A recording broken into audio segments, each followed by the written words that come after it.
Olá, vou falar sobre a relação entre eventos meteorológicos e aerossóis na Amazônia.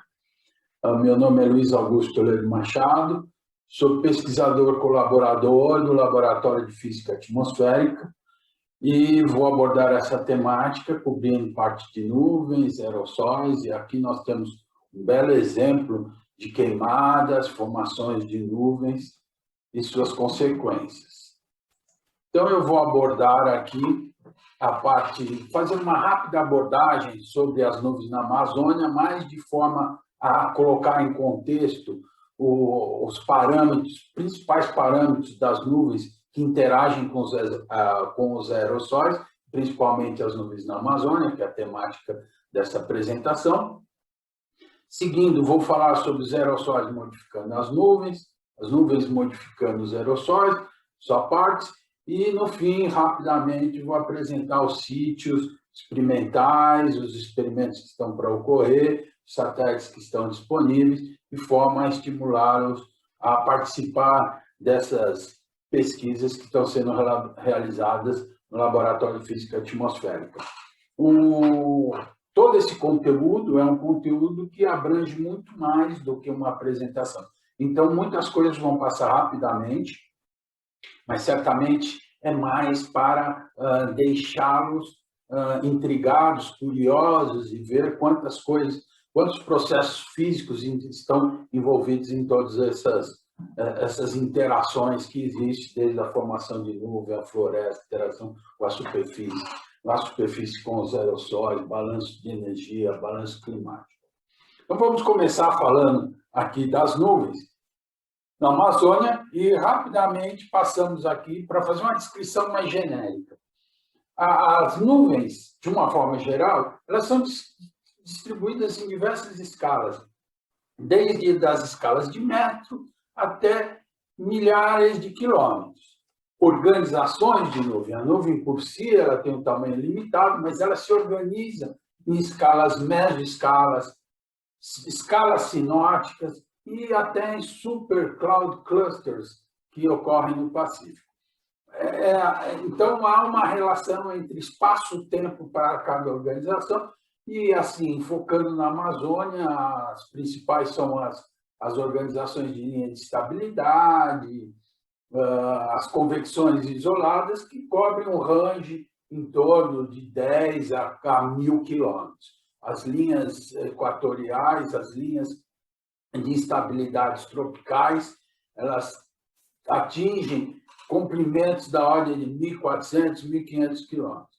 E aí, só para exemplificar aqui também, as distribuições de tamanho, número de nuvens ou organizações de nuvens, em função do tamanho, quando se coloca tudo junto, através de um dado climatológico de vários anos, ela segue uma distribuição aí de potência a -2 do raio, é uma característica interessante. Mas, bom, as nuvens, elas têm um ciclo de vida.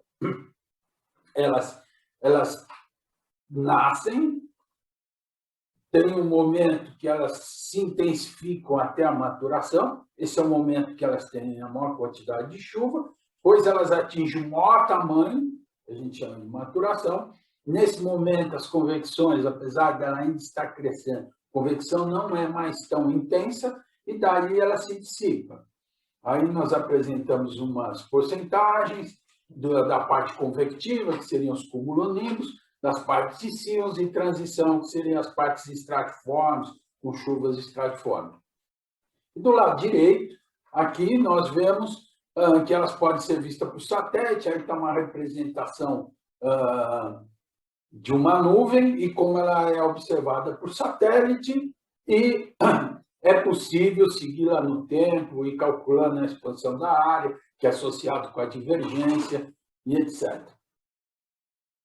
Então, nós vemos aqui, essa é uma imagem, nós vemos um radar perfilando uma nuvem, nós vemos aqui a altura, nesse nível aqui, 14 quilômetros, nós vemos as torres convectivas se formando, e olha a estruturação e organização dela em mesescala, cobrindo diversos quilômetros, a chuva estratiforme, isso daqui é a banda brilhante, que a gente chama, e a dissipação dela. Vamos ver novamente para ficar bem claro esse tipo de comportamento das nuvens. Nós vemos os primeiros cúmulos ocorrendo, seguido de intensificações, crescimentos rápidos com alta velocidade vertical, e elas começam a ocorrer e gerar uma quantidade de nuvem considerável e começa a se organizar em mais escala, com cirros, nuvens estratiformes, e essa banda brilhante é a neve caindo da parte, o gelo, que está sendo fundido e se transformando em água.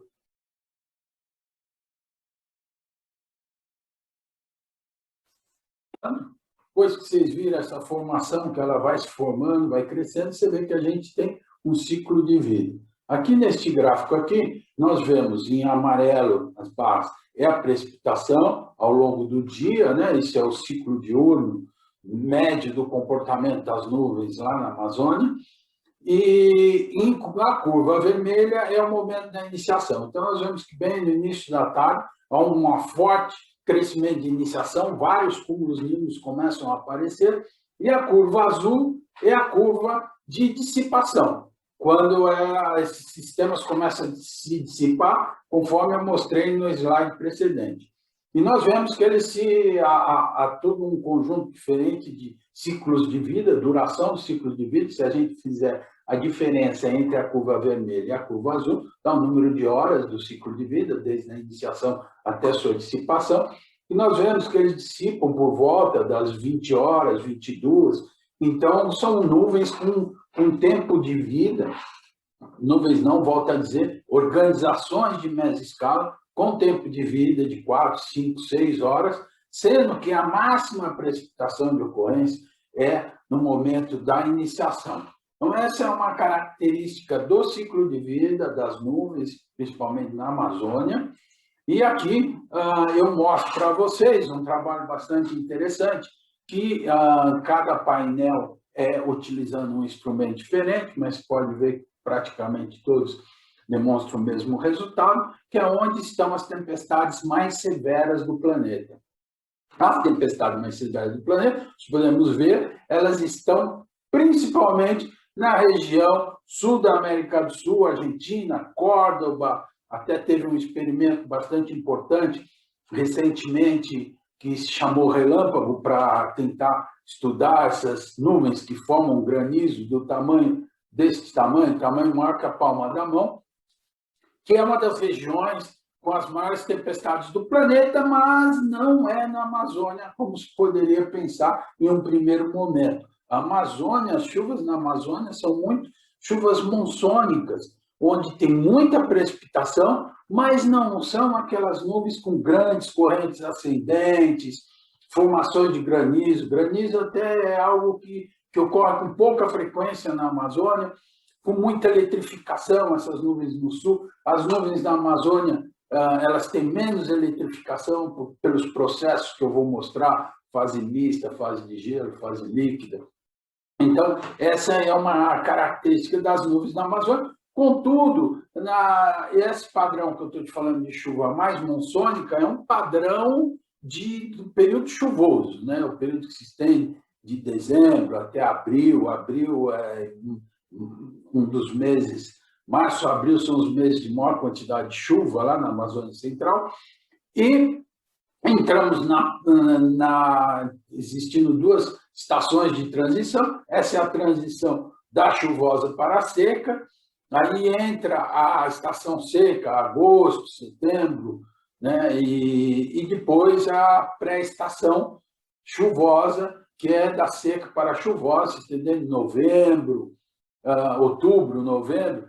E nesses meses são onde temos as chuvas mais intensas na Amazônia, com essa característica de bastantes cargas elétricas, às vezes até granizo, embora eles são raros, mas com correntes ascendentes, chuvas mais intensas. Então, a pré-estação chuvosa é uma estação que tem as nuvens mais intensas, embora a quantidade de chuva maior é na época chuvosa, que chove durante todo o tempo e com coberturas muito homogêneas.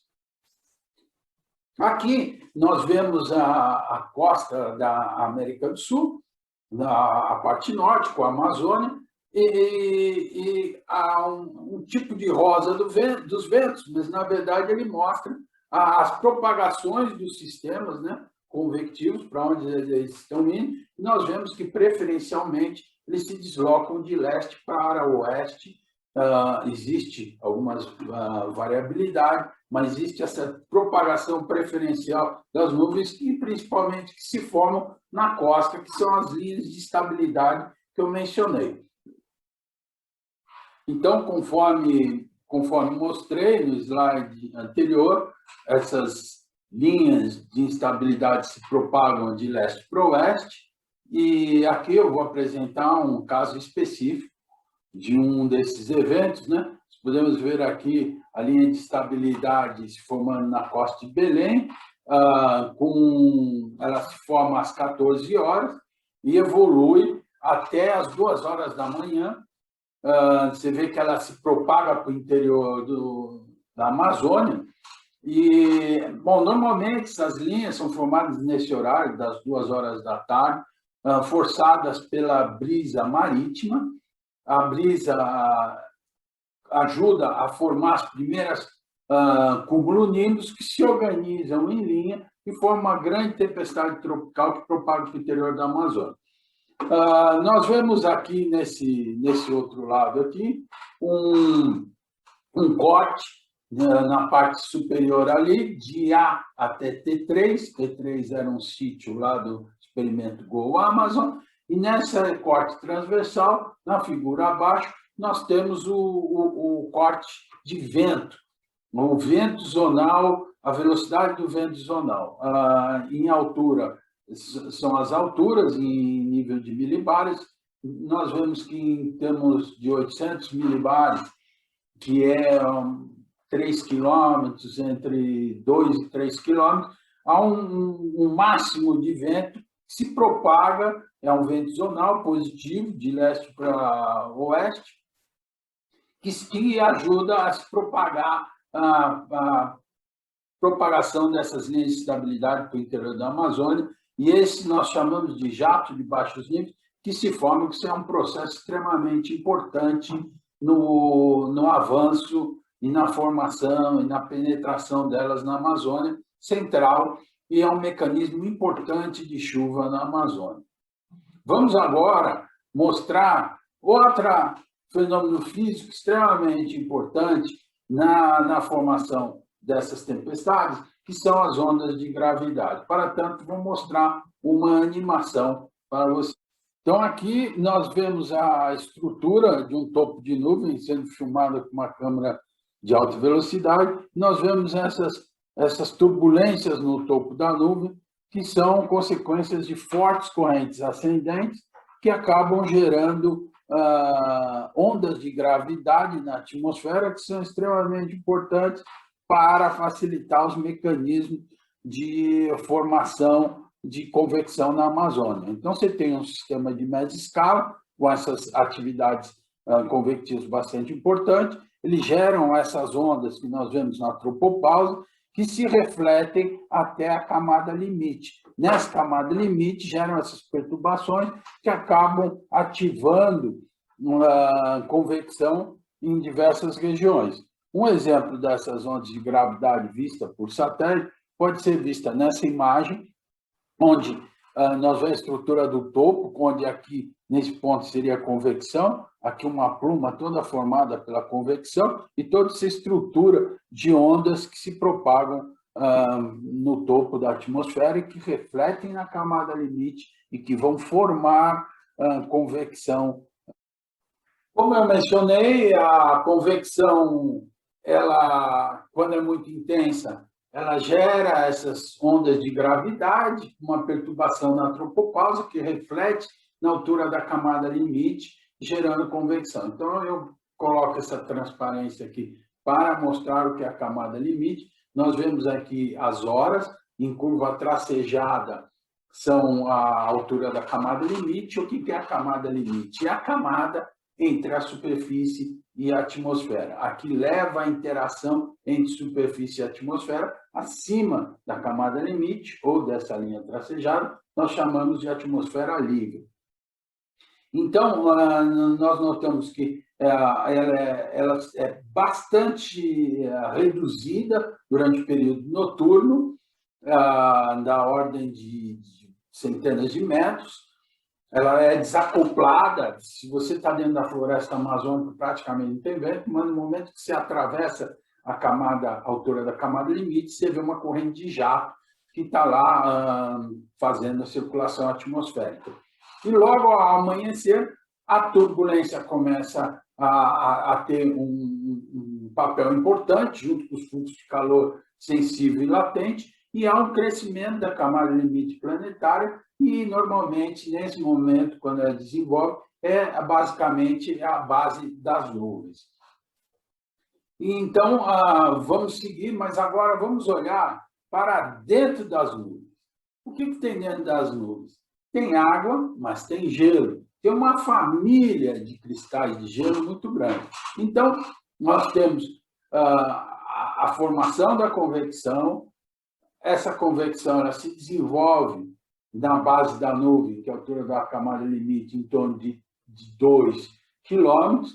Até 4.500 metros, nós estamos ainda acima de 0 graus, é a parte líquida da nuvem, e acima de 4.500, começamos a ter temperaturas abaixo de zero, onde convivem água líquida, que a gente chama água líquida superresfriada, e os processos de criação e formação de gelo. Essas formações do gelo, eles têm uma quantidade enorme de famílias, então aí os diversos nomes, dependendo da supersaturação, a temperatura, você tem plates, colunares, diversos tipos de gelo. Aqui são fotos, né?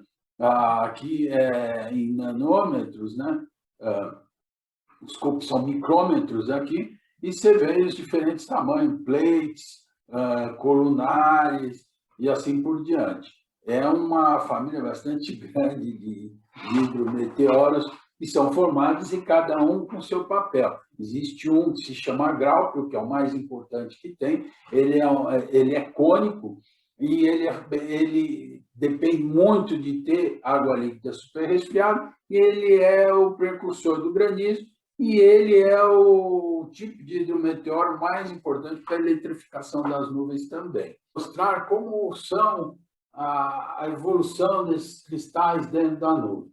Então, mostro aqui essas figuras que foram gentilmente cedidas pelo Daniel Rosenfeld, que são medidas de avião. As duas lâminas no topo à esquerda são fotografias dos cristais. Nós vemos que são vários pequenos pontos, basicamente redondos, do mesmo tamanho, que são gotas de chuva. Nós estamos aí, conforme a legenda embaixo, a 3,2 graus Celsius, a 4.700 metros. Aí não é a Amazônia, por isso que esses valores são relativos à região aí na Índia.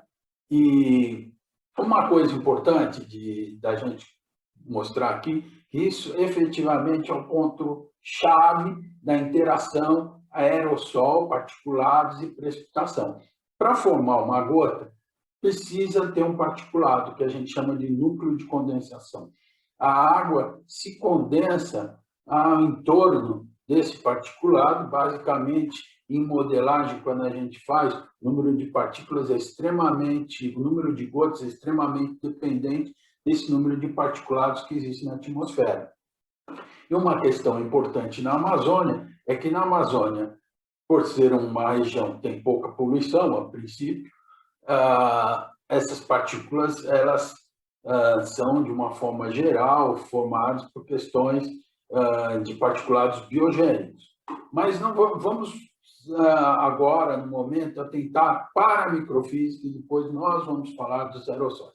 Aqui nós já estamos a menos 4,8 e já vemos ali um pouco mais, um cristal um pouco maior. Aquilo são as primeiras partículas de gelo que começam a ocorrer. As partículas de gelo, elas têm uma densidade menor que 1 e um tamanho maior, né? Elas são tamanhos muito maiores. E depois, aqui já menos 8,1, se começa a ver várias partículas cristais de gelo e ainda ver gotas de água superresfriada formadas lá. Quando vamos mais altos, aqui menos 11,8, já começa a aparecer grandes cristais de gelo na nuvem, né? E aqui, a menos 17, praticamente somente cristais de gelo. Apresenta aqui um exemplo da interação nuvens aerossóis. Aí nós vemos nessa imagem os aerossóis interagindo com a formação de gotas. E do lado direito, a equação que mostra como o raio das gotas cresce com o tempo, função do soluto e do raio efetivo, do particulado, e assim que vai se formando e crescendo os núcleos de condensação nessa primeira fase. A segunda fase é a fase de colisão e coalescência. Depois que a gota adquiriu um certo tamanho, ela tem uma velocidade terminal maior e coleta as gotas menores. Essa é a segunda fase de crescimento. Então, os processos podem ser colocados, que é o aerossol, ativação do aerossol, processo de crescimento, autoconversão, acreção, e depois sedimentação, pode evaporar e precipitação.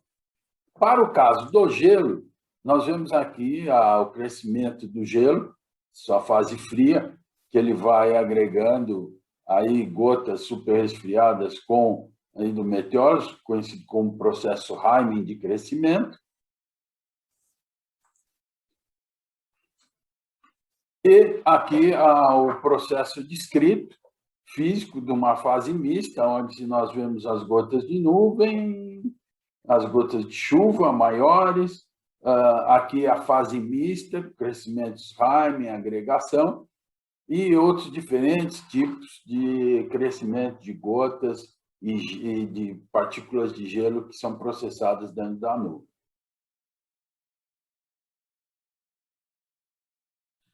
Então, aqui é um exemplo que nós temos, né? Nós podemos ver ali, ao lado superior esquerdo, uma queimada, onde ela produz uma grande quantidade de particulados, né? Os black carbons, e uma quantidade enorme, uma família enorme aí de poluição.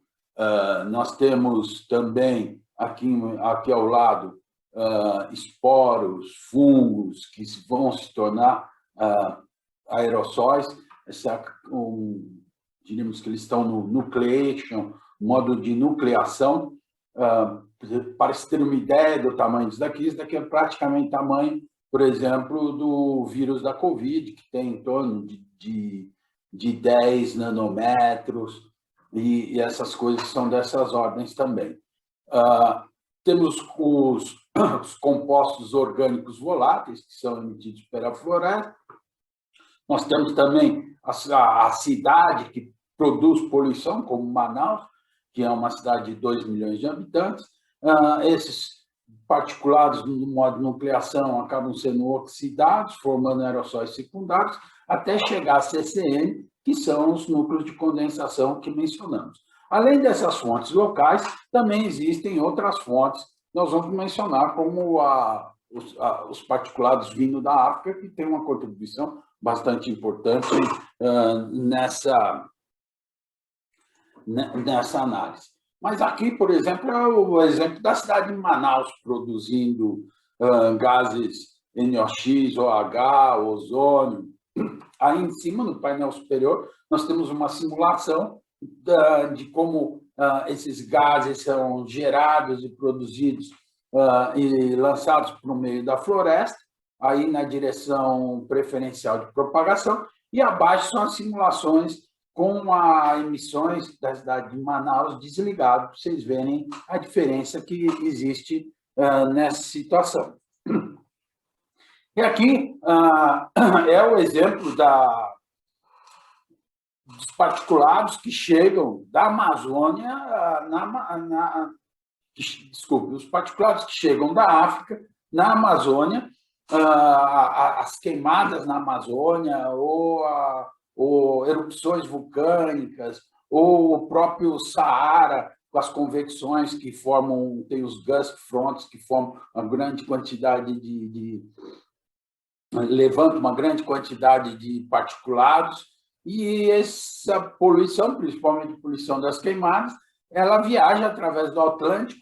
Aí, à direita, nós vemos uma imagem do Calypso, que é um satélite com um LiDAR. Nós vemos na camada mais ou menos em torno de 4.000 uma alta concentração de particulados, que são esses particulados que estão atravessando o Atlântico e se depositar lá na Amazônia. Chega a corresponder em torno de 40% em certas épocas do ano de todos os particulados encontrados na Amazônia. É extremamente importante esse transporte de longa distância.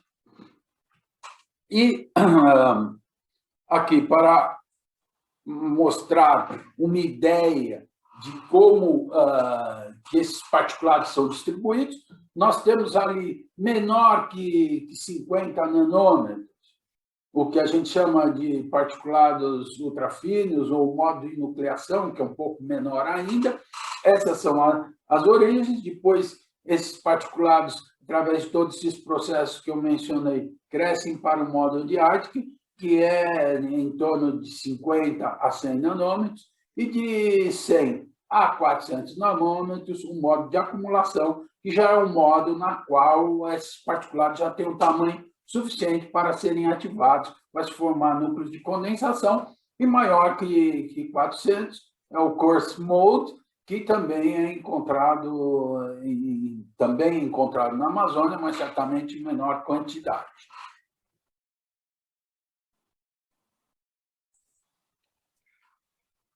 Aqui eu apresento um exemplo de crescimento de um trabalho que está sendo realizado aí pelo Marco Franco, vai ser em breve publicado, que mostra, nós temos aí o tamanho do particulado com o tempo, e você vê que em torno lá das 9 da manhã aparece uma grande concentração de pequenos particulados que crescem para o tamanho particulado de Heidegger. Esse crescimento são campos de pesquisa bastante importantes, porque mostram todo o processo de formação até os núcleos de condensação, e que estão sendo alvo de estudos, e muitos desses pequenos particulados que você recebe uma concentração de partículas de nucleação para esse crescimento, muitos são trazidos pelas tempestades, que é a parte que eu vou mencionar sobre a interação das nuvens com os particulados. O que é isso tudo importante? Porque existe uma interação muito grande entre as nuvens e os aerossóis, né? Primeiro, nós temos o efeito direto, né?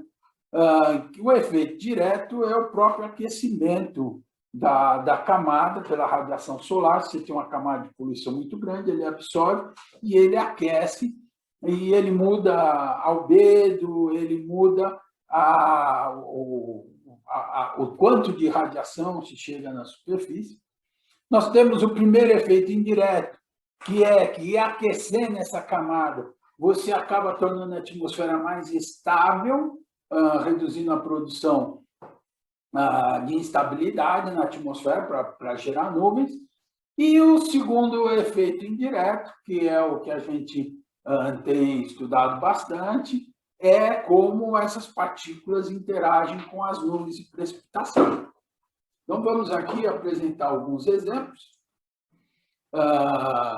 Nós temos a parte de deposição úmida, que a precipitação ela retira esses particulados, aí já falando um pouco do efeito de como as nuvens modificam essa concentração, como a parte de precipitação, que esses particulados eles podem aumentar a atividade convectiva ou reduzir a precipitação de nuvens mais baixas, cúmulos, de uma forma geral. Então, é uma interação bastante complexa, por isso que existe bastante investimento científico nessa área, porque é uma das maiores incertezas hoje. Maior incerteza que nós temos em modelos climáticos para reproduzir o clima futuro são as nuvens.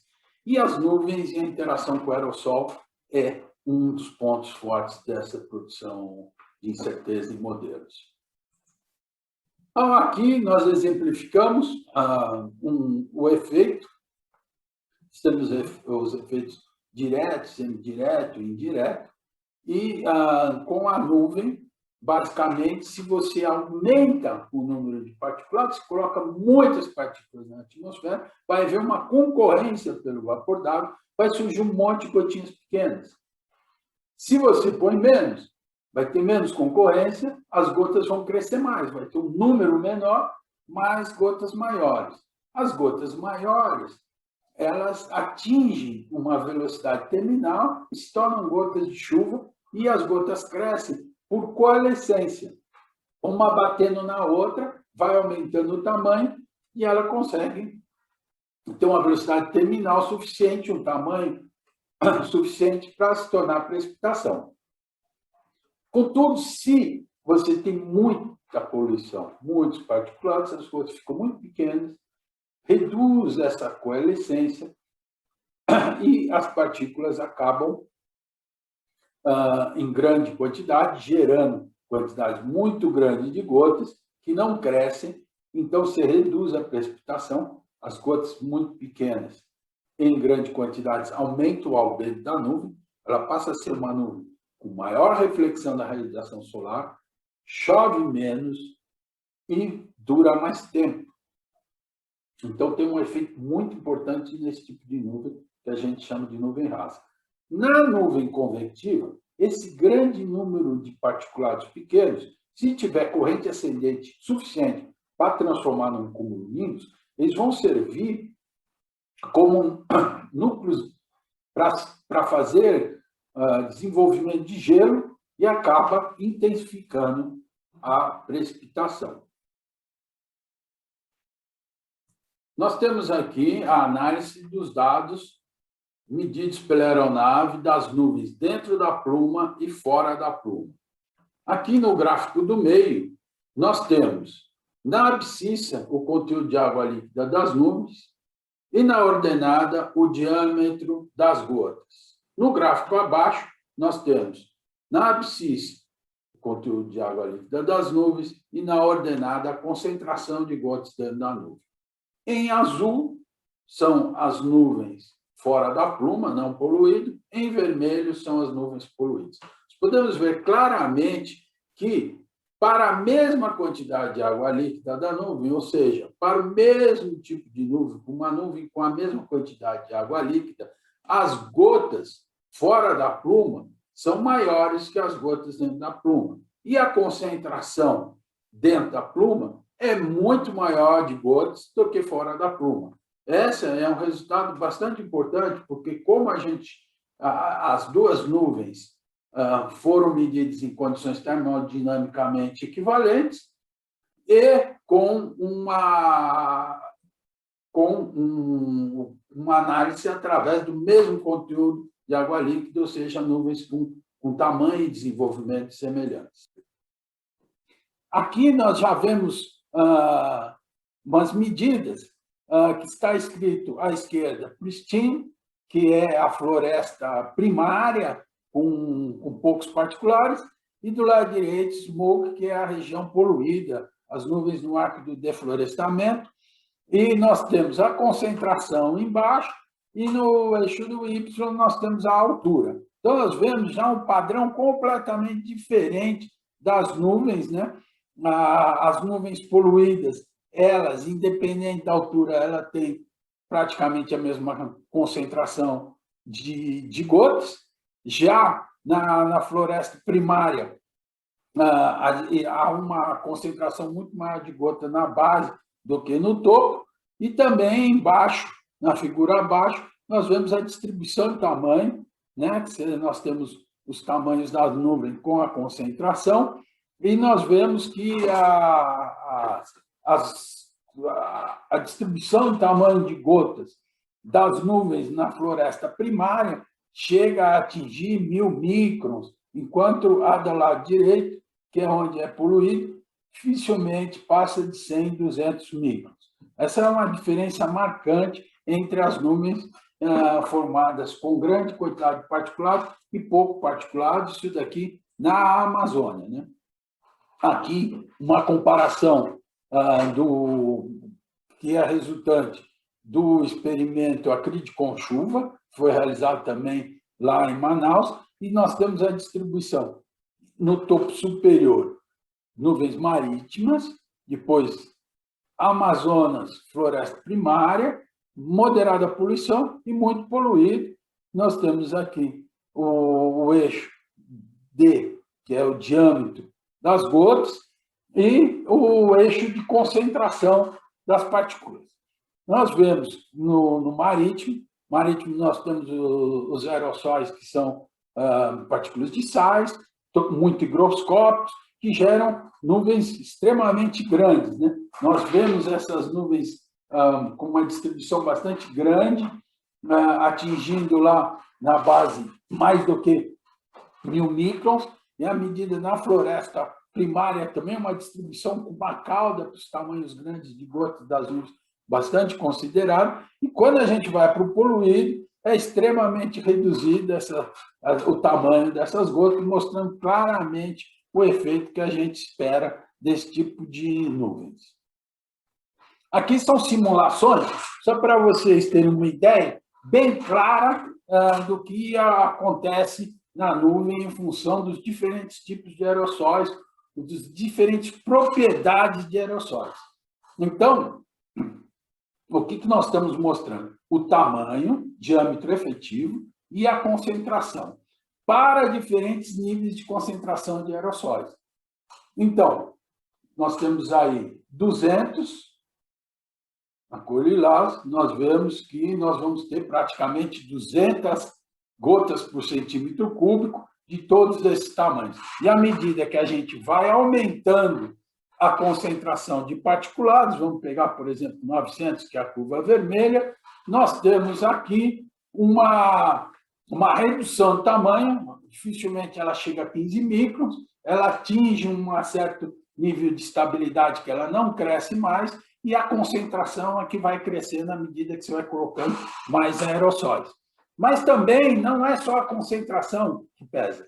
Nós temos outros tipos de propriedade, como, por exemplo, o tamanho do aerossol, a higrospicidade desse particulado, que ele ajuda a essa parte da condensação do vapor d'água sobre ele, ou a largura da distribuição, se é uma distribuição extremamente fina em sua distribuição ou alargada com diversos tamanhos, também muda o efeito na formação de nuvens. Nós vemos que, à medida que os aerossóis são maiores, aí nós temos aí de 0,2 a 0,08, nós temos que a concentração aumenta e também modifica-se o tamanho. A higrospicidade tem um efeito muito menor, lógico que a gente está variando aí de 0,2 a 0,5, e a largura da distribuição ela é mais importante para os diâmetros pequenos e para os diâmetros grandes. Então, diversas propriedades dos aerossóis influenciam diretamente na formação das nuvens. Aqui, para concluir essa parte da interação dos aerossóis nas nuvens, eles também modificam essa camada de formação de gelo numa nuvem poluída ou não. Nós temos aí do lado esquerdo, aqui, do lado direito, a nuvem da floresta mais limpa, e desse lado aqui, nuvens formadas em um ambiente poluído. A cor azul são particulados esféricos, ou seja, são gotas. O verde e o amarelo são quase esféricos ou não esféricos, small não esféricos, pequenos não esféricos ou não esféricos, que representam o gelo. Então, nós vemos que a profundidade da curva azul na poluída é muito maior. Ou seja, além de modificar toda aquela questão da distribuição de tamanho de gotas na parte quente da nuvem, eles modificam também a profundidade da camada mista, que é onde a gente tem água líquida super resfriada e gelo. Então, a nuvem poluída tem uma camada muito maior, uma camada mista muito maior. As nuvens, num ambiente mais pristino, elas são água e rapidamente elas passam a ser basicamente gelo. Vou falar agora, então, como as nuvens modificam os aerossóis. Um primeiro exemplo que eu dou aqui é com relação ao efeito das nuvens cumulonimbus, da convecção profunda na formação de uma grande quantidade de particulados na troposfera superior. Mostro aqui um resultado que a gente teve, aqui nesse quadro à direita, com a aeronave Halo, que voa a altitudes bastante elevadas, até 15 quilômetros, que mostram uma alta concentração de particulados na troposfera superior, em torno de 10 a 14 quilômetros. Vimos uma quantidade de particulados muito pequenos, da ordem de nanômetros, da ordem de até 20 mil particulados por centímetro cúbico. E isso foi algo novo para nós e bastante relevante do ponto de vista de que se desconhecia que havia tanta concentração. E aqui à esquerda, agora nós vemos um modelo conceitual que foi desenvolvido, na qual se estima que grande parte desses particulados são através de transporte de partículas biogênicas, que são elevadas pelas correntes ascendentes, e na troposfera superior, elas se convertem a matérias condensadas, partículas condensadas, e ficam lá por um tempo de residência bastante grande, e posteriormente são trazidas para a superfície através dos downdrafts das correntes, realimentando a formação de particulado, formando a nuvem e assim por diante. Essa é uma das hipóteses que se tem hoje, e um outro estudo do Wang, que mostrou que, aí com uma aeronave que voava mais baixo, mas ali do lado direito, nós vemos a 5.459 metros, alta concentração de particulados pequenos, e à medida que a gente vai mais próximo à superfície, o número de particulados se reduz e aumenta o tamanho, mostrando esse processo de maior concentração de particulados ultrafinos na atmosfera superior e um menor na atmosfera próximo na camada limite planetária. E aqui, à esquerda, nós vemos um exemplo, nessa figura colorida, nós vemos um exemplo do momento que ocorre a chuva. Nós temos ali no eixo do Y as informações que são relativas ao tamanho, e no eixo do X as informações de tempo. Nós vemos que há uma diferença muito grande ali, com uma alta concentração de partículas pequenas, exatamente depois da chuva, onde ocorre a chuva trazendo uma grande quantidade de particulados muito pequenos.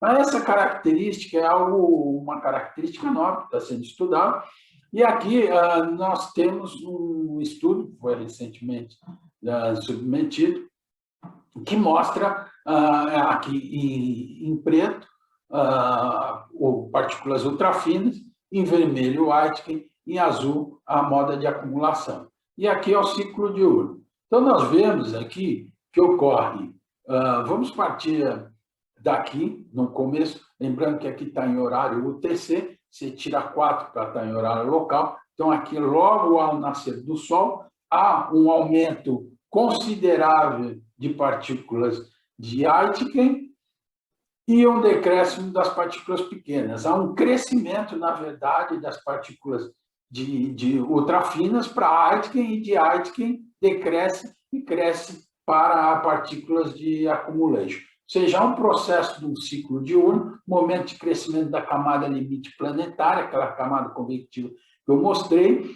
e há esse crescimento das partículas, e aqui começa a ter a precipitação, e a precipitação reduz o modo de acumulação e aumenta o modo de nucleação. Vai ficar mais claro aqui, vendo essas figuras aqui, que é um estudo composto que mostra como é a evolução das partículas ultrafinas, aqui na parte superior, no meio Aitken e embaixo de accumulation. O momento do zero, que é aquele momento central, onde a gente tem as curvas pretas, é o momento que ocorrem descargas elétricas. E antes é 100 minutos, 400 minutos antes, 400 minutos depois de que ocorreu o máximo de descargas elétricas. Notem que as partículas ultrafinas têm um grande aumento, ou seja, mostrando que a convecção está trazendo essa grande quantidade de partículas finas, e um decréscimo das quantidades de Aitken e accumulation, que provavelmente são reduzidas pela própria precipitação, um processo que a gente já comentou também. Vamos agora finalizar. Só título de motivação, rapidamente, uma descrição sobre os dados que são possíveis serem utilizados para esses estudos. E eu começaria aqui falando da Torre Ato, tem 325 metros, no meio da Amazônia, onde a gente é a base principal de coleta de dados para esses tipos de estudos. Nós desenvolvemos um site também, chamado um site Campina, que é num lugar que tem um leito de rio, então o solo é um antigo leito de rio, o solo é arenoso, então as aves são menores, onde a gente pode instalar diversos equipamentos de sensoriamento remoto para poder fazer medida das nuvens, enquanto a torre calcula os fluxos e medidas de particulados e gases. Aqui umas imagens do site da Campina, quando ela estava sendo realizada, está incompleto devido à Covid, nós vamos retornar a retornar as operações lá assim que for possível. Mostra a radar de apontamento vertical, vários instrumentos que serão colocados operacionais de forma a trabalhar conjuntamente com os dados da torre. E nós temos aqui algumas imagens. Aqui do lado esquerdo era como foi no Go Amazon, onde haviam bastante instrumentos instalados, mas mais ou menos essa é a configuração que nós temos lá no ato. A aeronave laboratório, o radar meteorológico, que são as diversas atividades que vão ser realizadas durante o projeto Café, que está previsto em dezembro de 22, uma grande campanha intensiva para a gente resolver, principalmente essas questões que a gente discutiu aqui nesta apresentação.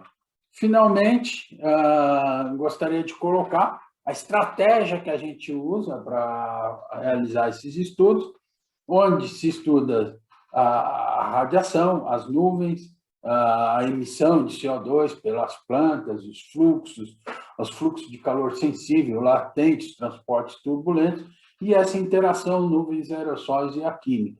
Tudo isso são processos que estão ocorrendo na camada limite planetária. E a estratégia de pesquisa é uma estratégia voltada a combinar observação e modelagem. Logicamente, são diversos tipos de modelo, desde Large Edge Simulation, com resoluções da base de metros, desenho de metros, a simulações com Cloud Resolve Model, onde os processos microfísicos, a convecção não é parametrizada, ela é descrita pelo modelo, e modelos com resoluções maiores. Mostro aqui 3 importantes satélites que apresentam dados fundamentais para o estudo da convecção e as interações.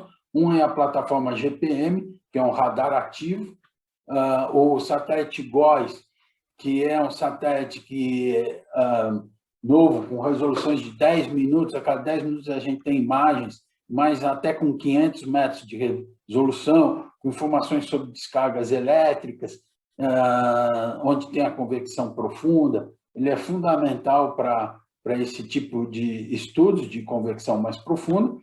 E o satélite de órbita polar operacional da NOAA, o SUOMI, que tem sensores para medida de ozônio, balanço de radiação, diversos sensores, perfis, temperatura e umidade, inclusive um sensor noturno novo para medida de queimadas, onde a gente vê aqui essas imagens noturnas de queimada. Finalizando, gostaria de deixar aqui um sumário que descreve os principais pontos abordados nessa apresentação. Espero que vocês tenham aproveitado dessa apresentação. Qualquer dúvida, me contactar através do e-mail que apresento no começo. Obrigado.